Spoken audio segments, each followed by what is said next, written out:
రేపు 4వ తేదీన జరగబోయే ఎన్నికల కౌంటింగ్లో మేమే గెలుస్తామని ఎవరి అంచనాలు వారు వేసుకుంటున్నారు.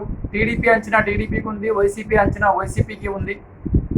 వైసీపీ వాళ్ళు మేము ప్రజలకు మంచి చేశాము, జగన్మోహన్ రెడ్డి గారు సంక్షేమ పథకాలు అమలు చేశారు, దాదాపు 1,50,00,000 2 కోట్లు దరిదాపు కుటుంబాలకు సంక్షేమం అందజేశారు కాబట్టి, మంచి చేశారు కాబట్టి జగన్మోహన్ రెడ్డి గారు గెలుస్తారని వైసీపీ వర్గాలు, అదేవిధంగా టీడీపీ వర్గాలు జగన్మోహన్ రెడ్డి గారు ఏపీ పరిపాలన మంచిగా చేయలేదు కాబట్టి, పరిపాలనా దక్షుడు చంద్రబాబు నాయుడు గారు కాబట్టి చంద్రబాబు నాయుడు గారు గెలుస్తారని టీడీపీ వర్గాలు అంచనాలో ఉన్నాయి.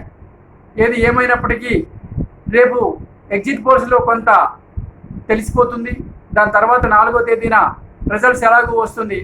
అప్పుడు గెలిచిన వాళ్ళు ఆనందంతో ఉంటే ఓడిన వాళ్ళు ఎందుకు ఓడిపోయామా అన్న దాని మీద విశ్లేషణ చేసుకుంటారని నా భావన. చూద్దాం ఏం జరుగుతుందో. లైక్ చేయండి, షేర్ చేయండి, సబ్స్క్రైబ్ చేసుకోండి. Thank you.